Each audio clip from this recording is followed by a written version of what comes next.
calls for action tonight in the Jewish community after a horrific attack over the weekend at a rabbi's home in New York. Plus, new evidence emerging about the suspect's interest in Nazis and Adolf Hitler. KCAL 9's Randy Page is here with the details. Randy? You know, the more we learn about this, the more we realize New York is not alone. LA has a lot of issues here with these same problems. Is there an epidemic of hate crime in America? It's a question that's being asked in big cities across the country. Los Angeles has at least one thing in common with New York. In both cities, the Jewish community is the #1 target for hate crimes.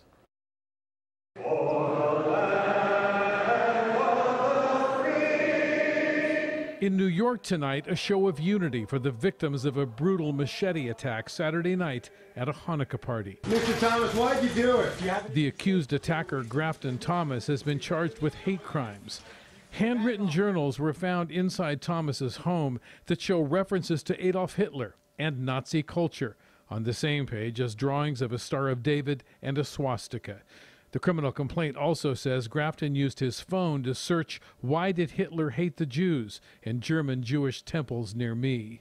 Authorities say Thomas entered a rabbi's home in Muncie, 35 miles north of New York City, and used a machete to stab people. 5 were injured.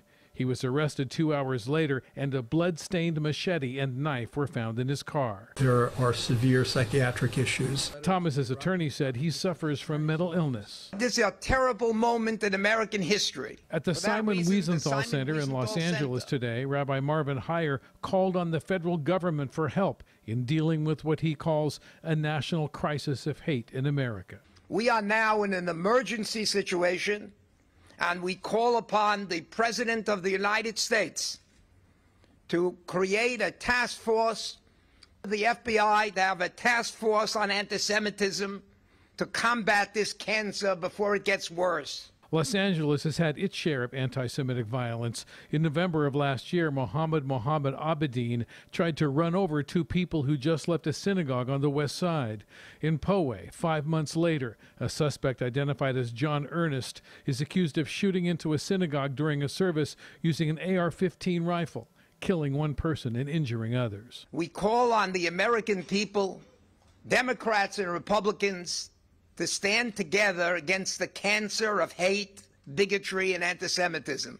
That's the only way the United States will continue to be the greatest country in the history of this planet. In the biggest 3 cities, anti-Semitic hate crime are now the #1 hate crime in New York, LA, Chicago. Cal State San Bernardino professor Brian Levin is an expert on domestic terrorism and director of the Center for the Study of Hate and Extremism. We're going to have overall, for Los Angeles, likely the highest number of hate crimes since 2001. Your study shows an increase in violence against the Jewish community in 2019.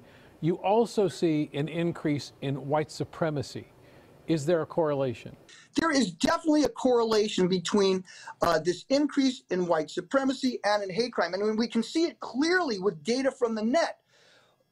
White supremacist and anti-Semitic hate speech goes up hand in glove when hate crimes go up. You know, Professor Levin's data shows the worst period ever for anti-Semitic homicides came around the time of the 2018 elections. And he predicts the number of hate crimes will continue to rise as we approach the 2020 presidential election.